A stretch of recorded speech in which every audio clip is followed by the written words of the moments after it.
All right, I am joined with Amanda Pare today, and we talk a lot of different things with you because you wear a lot of different hats, but today we are talking about once the baby comes, sleeping patterns, getting them into a routine, healthy routines and things like that. So I just wanted to kind of talk to you first, one, about the importance of it and how you can kind of even go about tackling that kind of thing. Yes, so sleep is very important. As an adult, it's something we all want, especially when we have those babies, and it's something that we lack. Yeah. So getting your baby off to the right start definitely is very helpful. We actually say getting them into a bedtime routine is the golden ticket for good sleep. Okay. So what happens here is it helps them go to sleep easier if the routine is very consistent every night, as well as not as many wake-ups in the night. Right.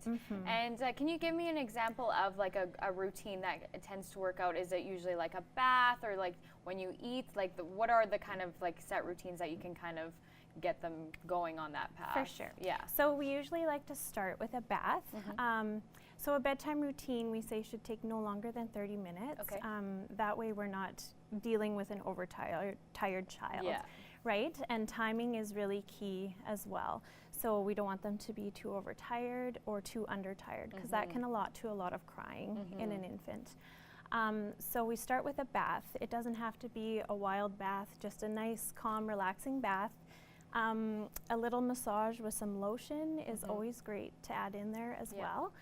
It helps decrease their stress level, gets them kind of ready for bed, and can help increase those melatonin levels, which babies don't have at birth. Sure.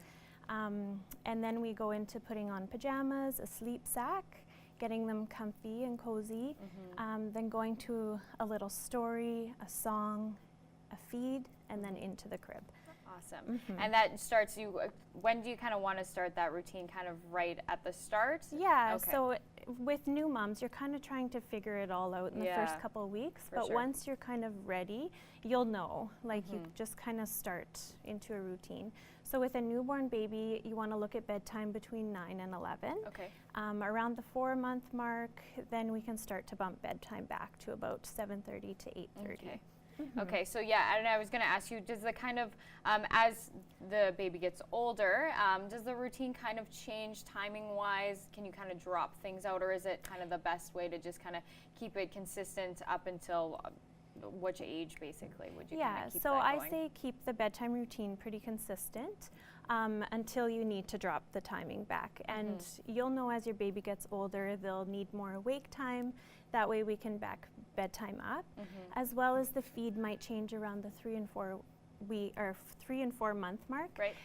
You'll want to move the feed right before they go to sleep to kind of to the beginning before the bath. Oh, okay. So you want to make sure that they get a nice feed, make sure they're not distracted, so their little tummies are full. Yeah. And then kind of go through the steps, and bed should be the last thing. Perfect. And just one question for you with regards to when they do fall asleep and then the wake up in the night and they're crying, is it best that you kind of let them kind of self-soothe, or what are your thoughts on that and how to tackle that situation? Yeah, so I mean, parents can always reach out to me to ask questions specifically for their baby and kind of their pattern and what's kind of going on in the night.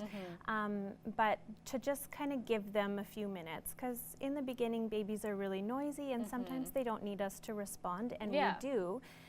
Especially if we have other children in the house or a husband who needs to wake up, we kind of jump out of bed and respond to the baby right away. And that's something we can kind of wait a little bit to see if they really need us. Yeah, for sure. That's awesome. Well, thank you for all our information, and hopefully that helps if you've got a baby at home, and hope everyone gets a good sleep. So thank you for coming in. We appreciate it, Amanda. Thanks for having me. Thanks.